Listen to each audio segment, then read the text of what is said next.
So this past weekend I was at a restaurant and my server was one of my old students. And so I asked her, "What are you doing these days?"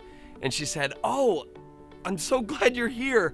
I'm actually going to become a teacher, actually an English teacher." And as an English teacher myself, I was really excited about that. I said, "Oh, that's great."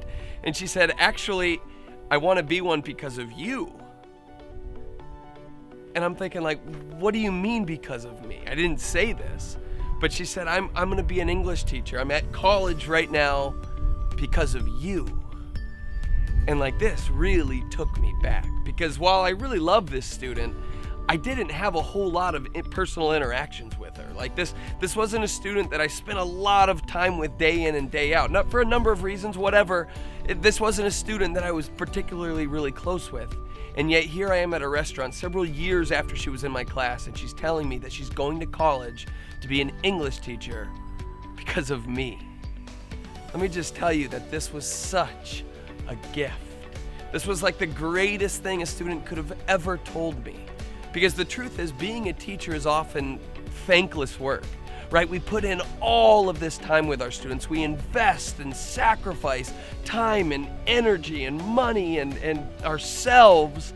And very often we don't really get to see what the payoff is, right? I sometimes think of teaching as planting seeds. We are planting seeds all over the place. We're showing up to school early. We're spending time with kids during our precious planning hour. We're going to work and going to school and teaching and doing all the work that we do, even though we are tired and we've got all these other things going on in our lives. And quite often our students leave our classrooms in May or June or whenever, and we rarely see them again. Maybe we'll see them in the hallways. Maybe we'll run into them at the grocery store. Maybe they'll be our servers at restaurants. But the impact seems to stop when they leave our rooms.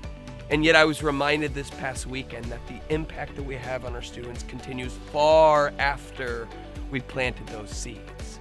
It keeps going and going and going, and we don't always find out what those seeds grow into. Sometimes they grow into big trees. Sometimes they grow into beautiful flowers, beautiful something, and we don't see what that looks like. But then every now and then we get this reminder that the work that we're doing, the time we're putting in, the sacrifice is worth it. It became worth it to me this past weekend when the student told me that because of her time in my class, she wants to go and do the same thing for other kids. English, nonetheless.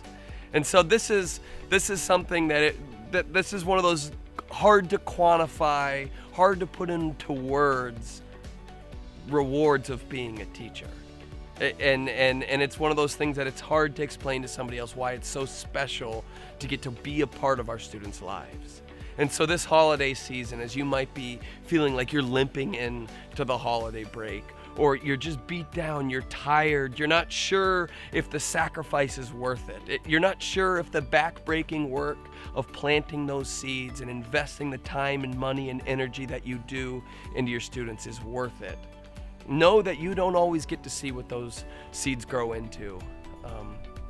But I promise you, you are having an impact on your students in far more ways than you know. So know this, remember this, that students might not remember everything you say, but they will remember how you made them feel. And that has a lasting impact. Very few jobs do you get to have the impact, be remembered by thousands and thousands of people. That is one of the great joys of being a teacher.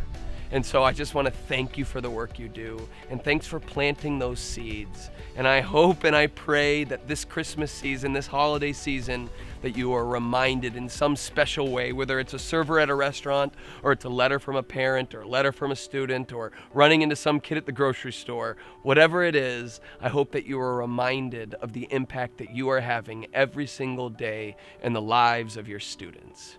And that student, my server at the restaurant, former student who's going to become a teacher, keep your head up. It's hard work, but it's good work.